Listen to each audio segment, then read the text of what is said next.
The phone buzzed at 2:47 a.m., and I knew my marriage was over. Not because Tessa was getting messages at ungodly hours, hell, real estate agents get calls at all times, but because she'd left her phone downstairs, something she never did. My wife slept with that device like other people sleep with teddy bears. I'm Jack Granger, and I fix things for a living. Broken pipes, cracked foundations, busted electrical systems, you name it. I can make it right. 38 years old, hands permanently stained with grease and sawdust, the kind of guy who wears flannel shirts and drinks coffee from a thermos, the kind of guy people underestimate. The phone kept buzzing. I padded downstairs in my boxers, squinting at the bright screen. 17 missed messages from CW. I didn't recognize the contact, but I recognized the tone immediately. Baby, I can't stop thinking about last night. When are you leaving him? I've got the Riverside property ready for us. My hands stayed steady as I scrolled through months of messages. Tessa and the CW character had been planning my entire future without bothering to include me in the conversation. How thoughtful. The final message made my jaw clench. I'm keeping the baby, but I'm putting your name on the birth certificate. Easier that way. Baby? What baby? I sat in my half-finished basement workshop, surrounded by tools and project materials, reading about my wife's pregnancy and her plans to erase me from the picture entirely. The concrete floor felt cold under my bare feet, but not as cold as the realization washing over me. Tessa was 3 months pregnant. We hadn't been intimate in 6 months. I'm a construction foreman, not a mathematician, but even I could do that math. My phone was upstairs. I retrieved it quietly, stepping over the creaky floorboard outside our bedroom. Tessa lay sprawled across our king-size bed, auburn hair fanned across the pillow, looking peaceful as an angel. Amazing how innocent someone can look while systematically destroying your life. Back in the basement, I opened my laptop and started researching CW. It didn't take long. Chad Whitby, 41, married, 2 kids, owner of Whitby Development. The guy who'd been trying to buy up half the waterfront for his luxury condos. I'd seen his face on billboards around town. Perfect teeth, perfect hair, perfect life. Well, it was about to get a lot less perfect. Before we deeper into this story, I have one small request. Please subscribe, drop a like, comment, and hit that hype button to boost this channel so more people can discover these incredible Reddit stories. I opened a new browser window and started making lists.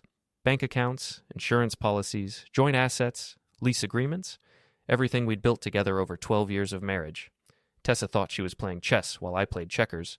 She was about to learn that I'd been playing chess all along. At 4 a.m., I sent a single text to CW. Congratulations on the baby, can't wait to meet my replacement. Tessa's husband. Then I started making phone calls. The first call went to our landlord, Pete Morrison. Pete and I went way back. I'd helped him renovate 3 properties over the years, always under budget, always ahead of schedule. Jack? Christ, what time is it? Sorry, Pete, emergency. I need to break the lease on Maple Street, today. Everything okay? Wife's having an affair. She's pregnant with the other guy's child. I need out. Pete was quiet for a moment. Jesus. Yeah, okay. Come by this morning. We'll work something out. Next call, our joint bank accounts. Amazing what you can accomplish at 4 a.m. when you're the primary account holder and you know all the security questions. I didn't empty the accounts. I'm not a thief. I transferred exactly half of everything into a new account in my name only. 50-50 split, fair and square. The moving truck arrived at 7 a.m. I'd called in favors from 3 different crews, guys who owed me for jobs I'd helped them with over the years. By the time Tessa's alarm went off at 8, half our furniture was already in storage, and the other half was sitting on the front porch. I was drinking coffee on the porch steps when she stumbled outside in her bathrobe, probably looking for her phone. Jack? What the hell is going on? Moving day. I held up her phone. You forgot this downstairs. 17 messages from Chad. Congratulations, by the way. Her face went through several interesting color changes. You went through my phone? It was buzzing all night. Kept me awake. I stood up, brushing dust off my jeans. Don't worry, I forwarded the good news to Chad, sent him a gift basket too. Congratulations on your new baby. With all the trimmings. Had it delivered to his house this morning. You didn't. I did. His wife should be opening it right about now. Tessa's mouth opened and closed like a fish. Jack, you don't understand. I understand perfectly. You're pregnant with Chad's baby, you're planning to put his name on the birth certificate, and you two have been using my house to plan your future together. Did I miss anything? The moving guys were loading the last of my tools into the truck. Ricky Martinez, my right-hand man on most construction jobs, walked over with a clipboard. That's everything, boss. Storage units paid up for 6 months. Thanks, Rick. I turned back to Tessa. Your stuff's on the porch. Lease is broken, utilities get shut off tomorrow. You'll want to make arrangements. You can't just throw me out. I'm not throwing you out. I'm moving out. Big difference. I handed her an envelope. Receipts for everything, bank statements showing the 50-50 split, and a copy of the lease termination. You'll need those when you explain to Chad's wife how this all happened. Tessa's hand shook as she opened the envelope. Jack, please, we can work this out. Work what out? You're having another man's baby and planning to lie about it. What exactly is there to work out? My phone rang. Unknown number. Jack Granger. Is this the man who sent my husband a baby congratulations basket? The voice was crisp, educated, furious. That would be me. You must be Mrs. Whitby. What exactly is going on? I'd be happy to explain, but it's probably better coming from Chad. Ask him about Tessa Granger and the Riverside property.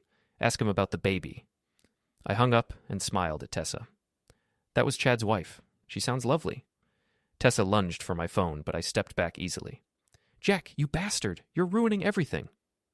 I'm not ruining anything. I'm just making sure everyone has all the facts. I climbed into my truck. Good luck with the new living arrangements. As I drove away, I could see Tessa in my rearview mirror, standing in her bathrobe surrounded by boxes and furniture, screaming at the sky. The sight should have made me feel guilty. Instead, I felt like laughing for the first time in months. My phone buzzed with a text from an unknown number. We need to talk? CW. I texted back, No, we don't, but you and your wife probably should. The war was just beginning. I spent the night at Ricky's place, sleeping on his couch and planning my next moves. Ricky's wife, Maria, made me breakfast and didn't ask too many questions, which I appreciated. Some people understand that a man needs time to think before he's ready to talk. You okay, boss? Ricky asked as we drove to the job site. Getting there. I sipped coffee from my thermos and watched the Maine coastline roll by. Tessa's going to hit back hard. She doesn't like losing. What kind of hit back? The kind that tries to destroy my reputation and my livelihood? She's got a whole network of gossipy friends and she knows how to use them. I was right.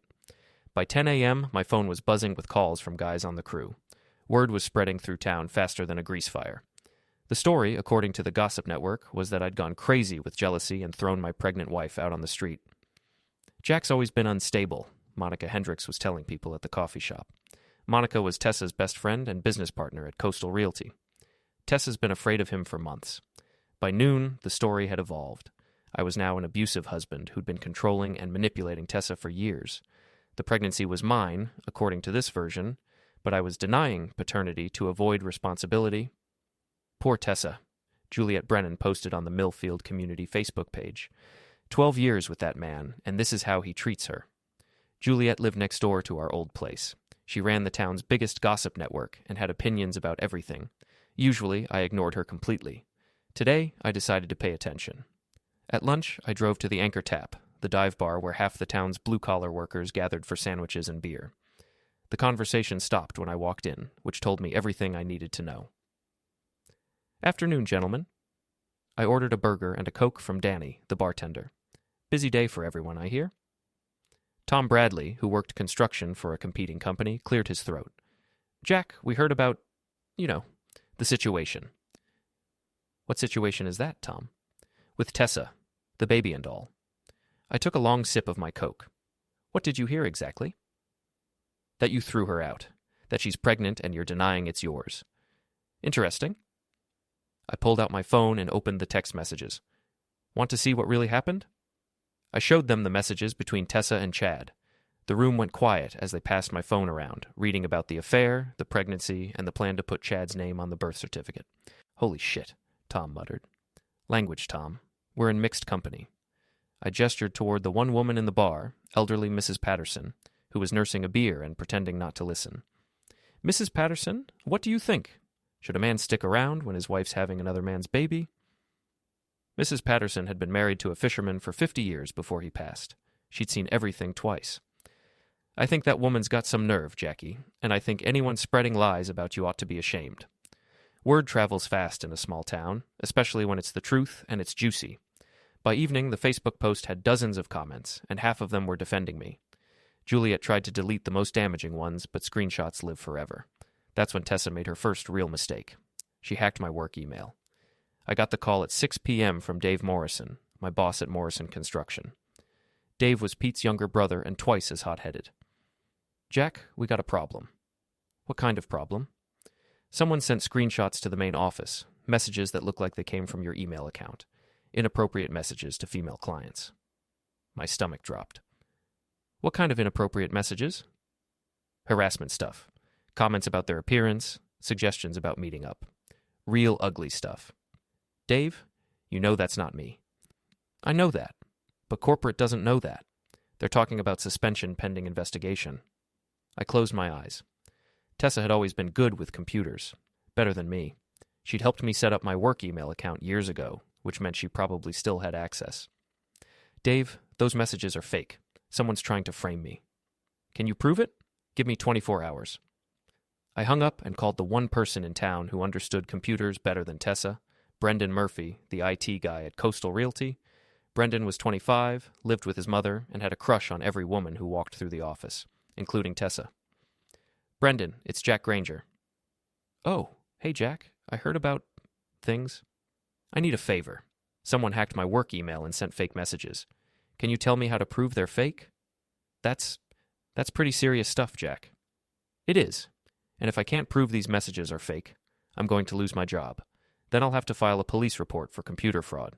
The investigation will probably look at everyone who had access to my email account." Brendan was quiet for a long moment. "What do you need to know?" "IP addresses, login locations, timestamp analysis, stuff that shows the messages didn't come from my computer. I can help with that. But Jack, if someone at our office was involved, then they're going to have to face the consequences. I didn't start this war, Brendan, but I'm sure as hell going to finish it." We met at a coffee shop an hour later. Brendan looked nervous, constantly checking over his shoulder like he expected Tessa to jump out from behind a potted plant. "Here's the thing," he said, sliding a thumb drive across the table. "Your email account was accessed from 3 different IP addresses yesterday. Your home address, your work, and..." He paused. "And where?" "Coastal Realty. Someone logged into your account from our office at 2 p.m. yesterday. Can you prove it?" "It's all on there, and screenshots, server logs, everything. But Jack, there's something else." "What?" "Tessa's been having me help her with some projects. Recording phone calls, saving text messages, building files on people." "What kind of files?" "Dirt. Embarrassing stuff. She said it was for client negotiations, but..." He shrugged. "Some of it was pretty personal." "Including stuff about me?" "Yeah, but also about Monica, about some of their clients, about Chad Whitby's business dealings.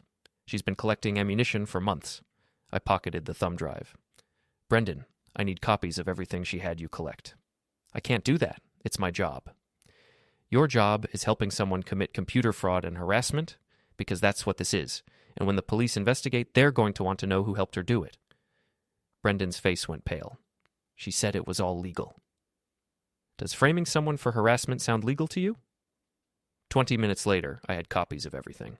Tessa's files, Monica's drunken voicemails about their clients, records of Chad's shady business practices, and most importantly, evidence of exactly how they'd hacked my email account. I drove straight to Dave's house. "You said you needed proof?" I told him, handing over the thumb drive. "There's your proof. The messages were sent from Coastal Realty's office. I was on your job site all day yesterday. You've got the timesheets to prove it." Dave plugged the drive into his laptop and spent 20 minutes reviewing the evidence. "Jesus, Jack. This is identity theft, computer fraud, harassment. Your wife's in serious trouble." "Ex-wife. And yeah, she is." "You want to press charges?" "Not yet. First, I want to return the favor." I went home to Ricky's couch and spent the evening crafting my response. If Tessa wanted to play dirty, I was happy to oblige. But unlike her, I wasn't going to break any laws. I started with her family. Tessa's mother, Patricia, was a devout Catholic who believed marriage was sacred and divorce was a sin. She'd never approved of me, but she'd always respected that I treated her daughter well. I called her at 9 p.m. "Patricia, it's Jack." "Jack, dear, I heard about the troubles. I'm so sorry." "Thank you. I wanted you to hear the truth from me before you heard lies from someone else. I told her everything. The affair, the pregnancy, the lies about paternity. I sent her screenshots of the text messages and copies of the evidence about the email hacking." Patricia was quiet for a long time. "That's not the daughter I raised." "No, ma'am, it's not." What are you going to do? I'm going to make sure everyone knows the truth, and I'm going to make sure there are consequences for what she's done. Next, I called Tessa's brother Mike, her sister Jennifer, and her best friend from college. Same conversation, same evidence, same results. By the time I finished, Tessa's entire support network knew exactly what kind of person she really was. But I wasn't done. At midnight, I posted everything on the Millfield Community Facebook page. Screenshots of the text messages, evidence of the email fraud, copies of Brendan's server logs. I wrote a simple caption. The truth about my marriage, my wife's affair, and her attempts to frame me for harassment. I'm sharing this because lies travel fast in a small town, but the truth travels faster. The post got 43 comments in the first hour. My phone rang at 12:47 a.m. Tessa, you bastard. You're destroying my life. I'm not destroying anything. I'm just making sure everyone has all the facts, remember? That's what I told you yesterday. Take it down. No. Jack, please, I'm pregnant. I'm scared. I made mistakes, but you made choices. Now you get to live with the consequences. I'll ruin you. I'll make sure you never work in this town again. With what? Your credibility's shot, your family's disgusted with you, and your boyfriend's wife is filing for divorce. What exactly are you going to ruin me with? She hung up. I smiled and went to sleep. The war was just getting started. I woke up to 17 missed calls and 43 text messages. Word was spreading faster than I'd expected, and the town was choosing sides. The calls were split about 50-50. Half were from people supporting me. Guys from work, neighbors who'd never liked Tessa's attitude, women who'd been on the receiving end of her nice, nasty comments over the years. The other half were from Tessa's remaining allies, mostly Monica and her circle of real estate friends. The most interesting call came from Detective Ellie Marsh. Ellie and I had gone to high school together. She'd been Eleanor Patterson back then, a quiet girl who'd surprised everyone by becoming a cop. We'd dated briefly senior year, nothing serious, but we'd stayed friendly. Jack, we need to talk. Official business or personal? Both. Can you come in this morning? Am I under arrest? No, but someone filed a harassment complaint against you. I want to hear your side before this gets out of hand. I met Ellie at the police station at 9 a.m. She looked tired, like she'd been dealing with this mess all night. Tessa claims you're stalking her, harassing her, threatening her safety. Did she mention the part where she hacked my email account and tried to frame me for harassment? She mentioned that you're making wild accusations to deflect from your own behavior. I handed Ellie the thumb drive. Everything's on there. Server logs, IP addresses, timestamps. She committed multiple felonies, Ellie. Computer fraud, identity theft, harassment. Ellie plugged in the drive and spent 20 minutes reviewing the evidence. Her expression got darker with each file she opened. Jesus, Jack. This is comprehensive. Brendan Murphy at Coastal Realty helped me document everything. He's willing to testify if it comes to that. And the affair? I showed her the text messages on my phone. 3 months pregnant with Chad Whitby's baby. Planning to put his name on the birth certificate. They've been using my house to plan their future together. Ellie leaned back in her chair. What do you want me to do about the harassment complaint? Whatever you think is right, but I'd suggest talking to Brendan first and maybe checking Tessa's computer for evidence of the email fraud. Jack, I have to ask, are you planning any kind of retaliation? I'm planning to make sure the truth comes out. If that's retaliation, then yeah, I guess I am. Stay within the law. Always do. I left the police station feeling better. Ellie was a good cop and a fair person. She'd handle Tessa's complaint appropriately. My phone rang as I walked to my truck. Chad Whitby. We need to meet. No, we don't. Look, this whole thing has gotten out of hand. My wife's filing for divorce, my business partners are asking questions, and half the town thinks I'm some kind of predator. Sounds like a personal problem. I can make this worth your while. How's that? Money. A lot of money. Enough to start over somewhere else. Forget this whole mess, I laughed.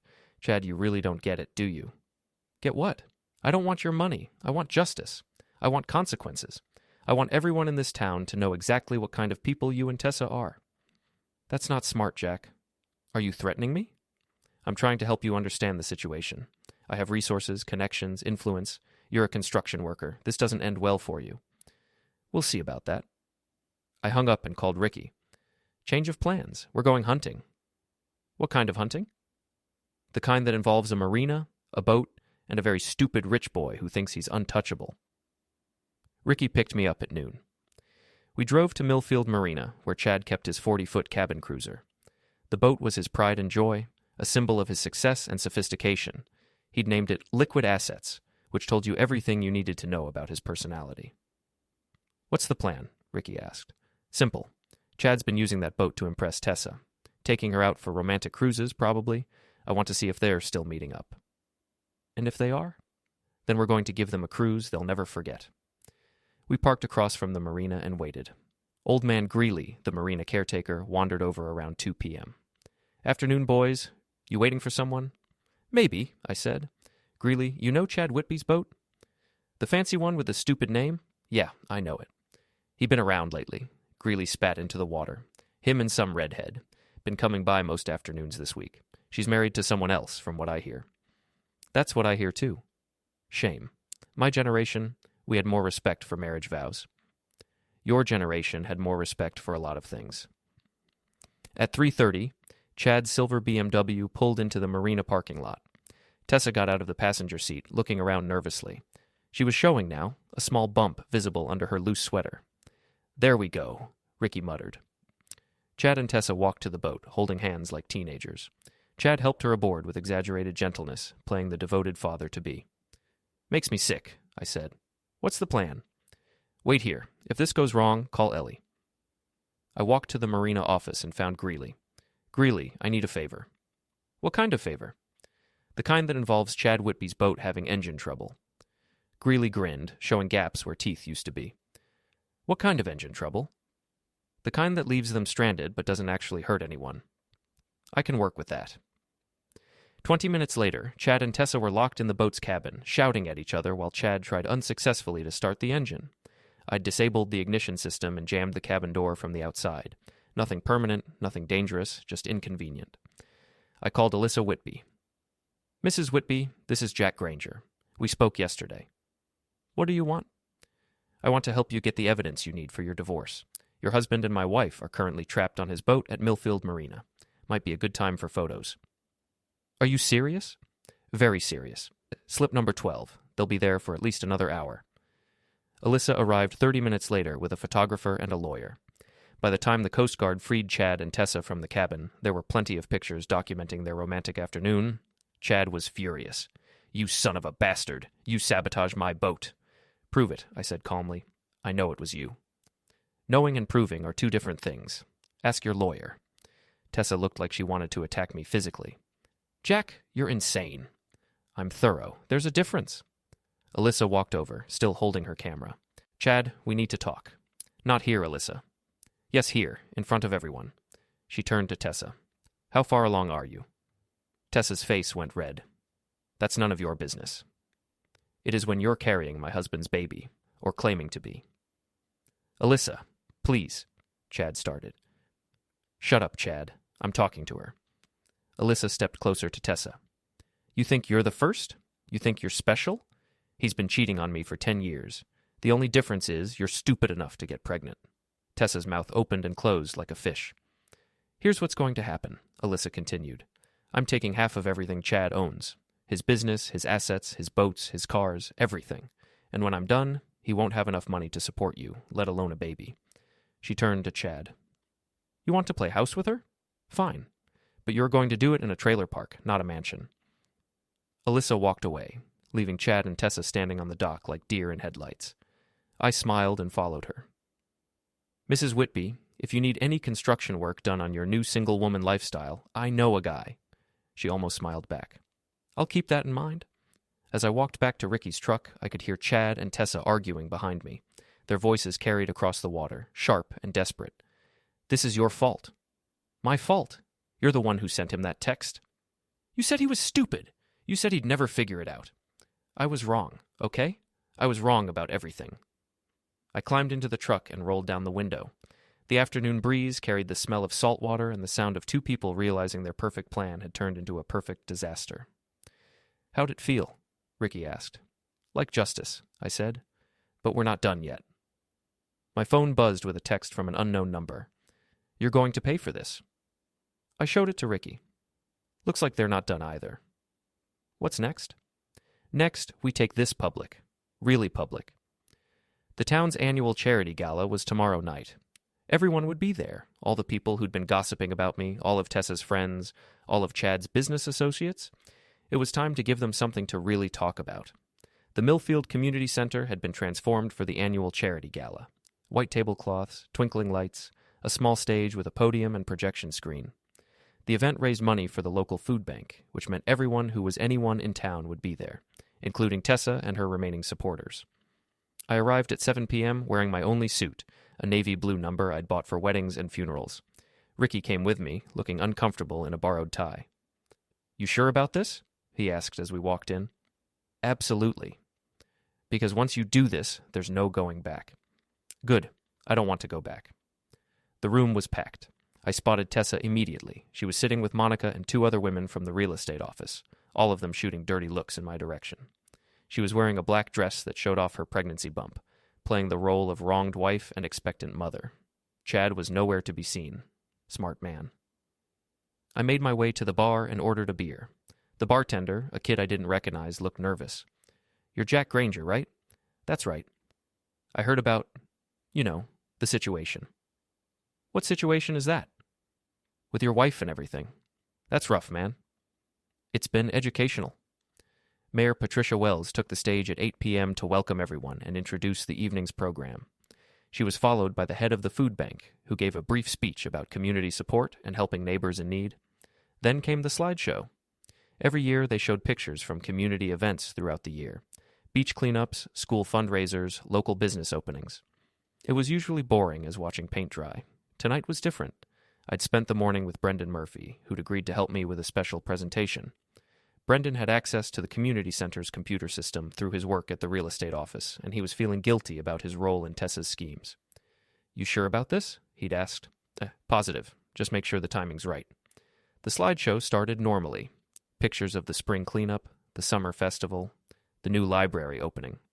People smiled and pointed at themselves on screen, the way people always do. Then the pictures changed.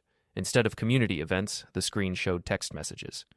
Tessa's messages to Chad, talking about their affair, their plans, their lies. The messages were blown up large enough for everyone in the room to read clearly. "I can't wait to get rid of Jack. He's such a loser. The baby's definitely yours, but we should put your name on the certificate anyway. He has no idea what's coming. This is going to be so easy." The room went quiet. All eyes turned to Tessa, whose face had gone completely white. The messages kept coming. Chad's responses, talking about how they'd split his assets, how they'd move to the Riverside property, how they'd start their new life together. Then came the screenshots of the fake harassment emails Tessa had sent from my account, along with the server logs showing exactly when and where they'd been sent. Monica stood up, knocking over her wine glass. "Turn it off! Turn it off right now!" But the presentation wasn't finished. The final slides showed Chad's financial records. His debts, his failing business ventures, his history of cheating on his wife. Brendan had been busy. Mayor Wells was frantically trying to get someone's attention to stop the slideshow, but the damage was done. 300 people had seen everything. Tessa bolted for the exit, but she was 8 months pregnant and wearing heels. She made it about 10 feet before Monica caught up with her. "You stupid bastard!" Monica screamed, loud enough for half the room to hear. "You said this was handled. You said he was too dumb to figure it out. Monica, please. Please nothing. My reputation is ruined. The whole office is ruined. All because you couldn't keep your legs closed." The crowd was watching like it was better than cable television. Phones came out, recording the argument for posterity and social media. "You told me to help you," Monica continued. "You said it was all legal. You said we were just protecting ourselves. It was legal. Computer fraud is legal? Identity theft is legal? Are you insane?" I walked over to where they were arguing. The crowd parted like the Red Sea. "Ladies, you're making a scene." Monica whirled on me. "You! This is all your fault." "My fault? I didn't have the affair. I didn't hack anyone's email. I didn't lie about paternity. All I did was tell the truth. You destroyed her. She destroyed herself. I just made sure everyone got to watch." Tessa was crying now, mascara running down her cheeks. "Jack, please. I'm pregnant. I'm scared. Can't we work this out?" "Work what out? You're having another man's baby. You tried to frame me for harassment. You stole money from our joint accounts to fund your affair. What exactly is there to work out? I made mistakes. You made choices. That's adult choices. Now you get to live with adult consequences." The crowd was listening to every word. I could see people recording with their phones, taking pictures, whispering to each other. By tomorrow, everyone in town would know exactly what had happened. "Where's Chad?" I asked. "Shouldn't the baby's father be here supporting you?" Tessa's face crumpled. "He won't return my calls." "Ah, so now that his wife knows about the affair and his business is falling apart, he's not so interested in playing house anymore?" "It's not like that." "It's exactly like that. He used you, Tessa, just like you tried to use me." Monica grabbed Tessa's arm. "Come on, let's go before this gets worse." "Worse how?" I called after them. "The truth's already out there." They pushed through the crowd toward the exit. I could hear fragments of conversation as they passed. "Can you believe that?" I always knew there was something off about her. Poor Jack. 12 years with that woman. "Did you see those messages? What a piece of work." Mayor Wells approached me as the crowd began to disperse.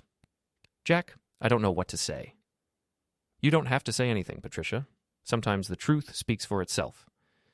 That was quite a presentation. Educational, I thought. "How did you get access to our computer system?" "I didn't. But I know someone who did, and they felt bad about helping my wife commit felonies." Patricia nodded slowly. "Well, I suppose everyone deserves to know the truth. That's all I wanted. The truth." I finished my beer and headed for the exit. Ricky was waiting by the door, grinning like he just won the lottery. "Boss, that was beautiful." "It was necessary." "Think they'll leave you alone now?" "Doubtful. Desperate people do desperate things." My phone was already buzzing with calls and texts. Half the town wanted to congratulate me. The other half wanted to know if the messages were real. As we walked to the truck, I saw Tessa's car in the parking lot. Someone had written "cheater" in soap across the windshield and let the air out of all 4 tires. "You do that?" Ricky asked. "Nope, but I'm not surprised someone did." "Think she'll call the cops?" "Maybe, but what's she going to tell them? That someone vandalized her car after she got caught having an affair and committing computer fraud?" We drove home in comfortable silence. The charity gala had been a complete success from my perspective. Everyone in town now knew exactly what kind of person Tessa was, and they'd heard it directly from her own messages. But I knew this wasn't over. Tessa was humiliated, desperate, and cornered. Monica was facing professional ruin. Chad was losing everything. Desperate people do desperate things. My phone rang as we pulled into Ricky's driveway. Unknown number. "Jack Granger." "You think you're so smart?" The voice was muffled, disguised. "Smart enough." "This isn't over." "No, it's not. But it's going to be soon." The line went quiet. I could hear breathing, thinking. "You're going to regret this." "I doubt it." They hung up. Ricky looked at me. "Trouble?" "Nothing I can't handle." But as I lay on his couch that night, staring at the ceiling, I wondered if that was true. I'd won every battle so far, but the war was far from over, and cornered animals are always the most dangerous. 3 days after the charity gala, Chad Whitby tried to run me off the road. I was driving home from the job site when his silver BMW came screaming up behind me on Route 1, the winding coastal highway that connected Millfield to the outside world. It was raining, the kind of cold October rain that makes everything slippery and dangerous.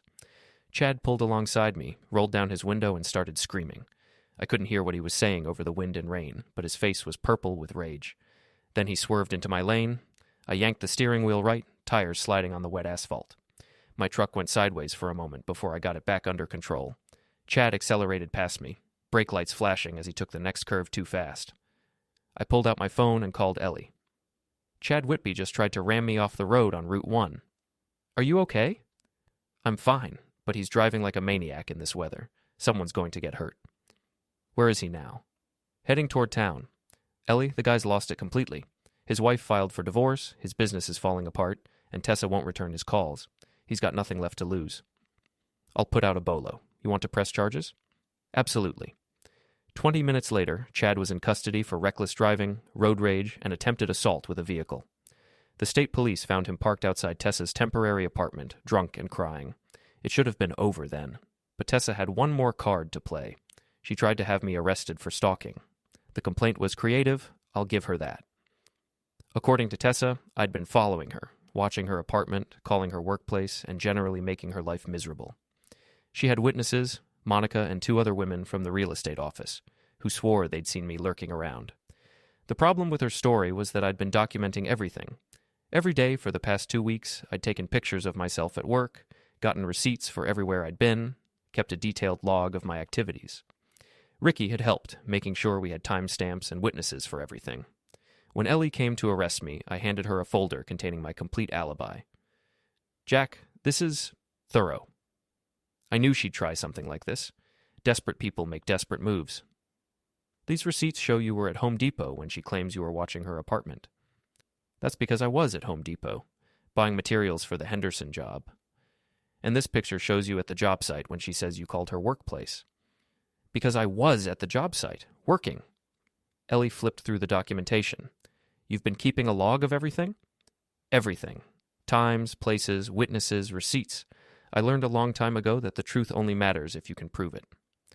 Why didn't you tell me you were doing this? Because I knew you'd tell me to stop, and I knew I was going to need proof when she tried to frame me again. The stalking charges were dropped within 24 hours.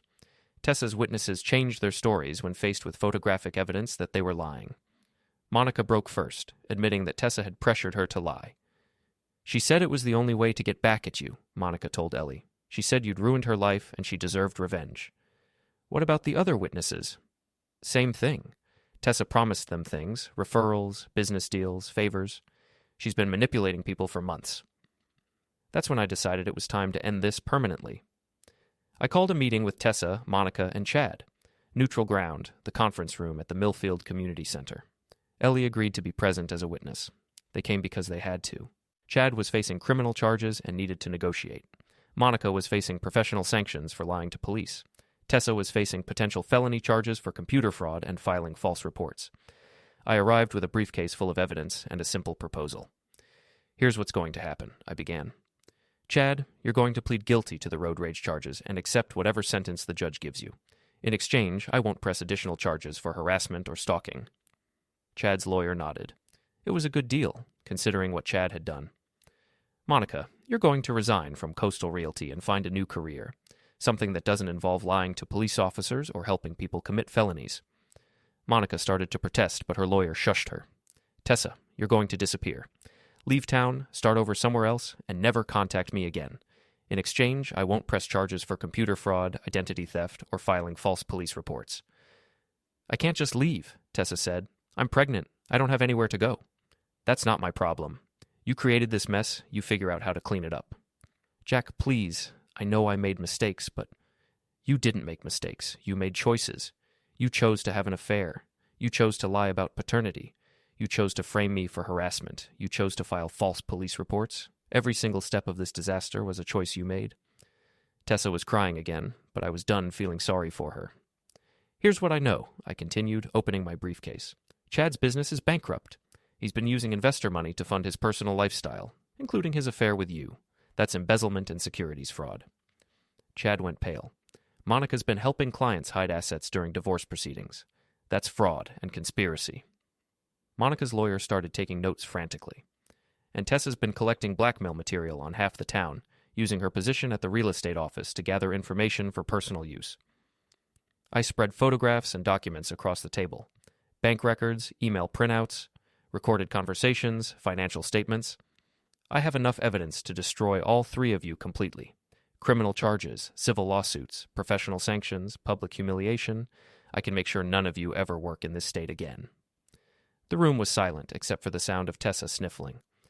But I'm willing to let it go if you agree to my terms. Chad pleads guilty and does his time.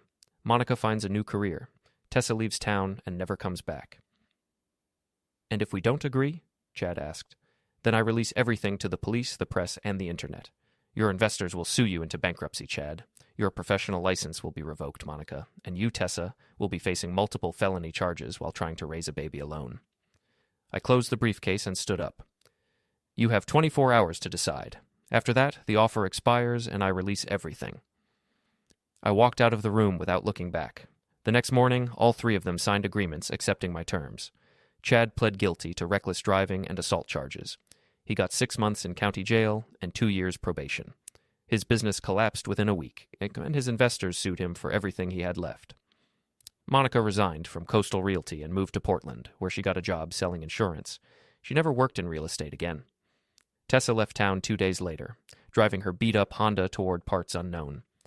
I heard through the grapevine that she'd moved in with her sister in Florida, but I didn't really care. The baby was born 4 months later. The paternity test showed it wasn't Chad's after all. Apparently Tessa had been even busier than anyone realized. I never found out who the real father was, and I never wanted to. 6 months after everything started, I was sitting in the Anchor Tap, drinking a beer and watching the sunset through the window. The town had moved on to other gossip, other scandals. My name was clear, my job was secure, and my life was my own again. Ricky joined me at the bar. "How you feeling, boss?" "Free," I said. For the first time in years, completely free. "Any regrets?" I thought about it for a moment. 12 years of marriage, gone. A woman I'd once loved, destroyed by her own choices. 3 people whose lives had been permanently changed by their greed and selfishness. "No," I said finally. "No regrets at all." "Think you'll ever see her again?" "I hope not, but if I do, I'll be ready." My phone buzzed with a text from an unknown number. "You won this time, but it's not over." I showed it to Ricky, who laughed. "Still think it's not over?" I deleted the message without responding. It's over when I say it's over, and I say it's over. Outside, the sun was setting over Millfield Harbor, painting the sky in shades of orange and red. Fishing boats were heading home after a long day, their lights twinkling like stars on the water. I raised my beer in a silent toast to the sunset, to justice, and to the simple satisfaction of a job well done. Some people get happy endings. Others get what they deserve. I'd made sure Tessa, Chad, and Monica got exactly what they deserved, and that was enough. The last laugh really is the loudest.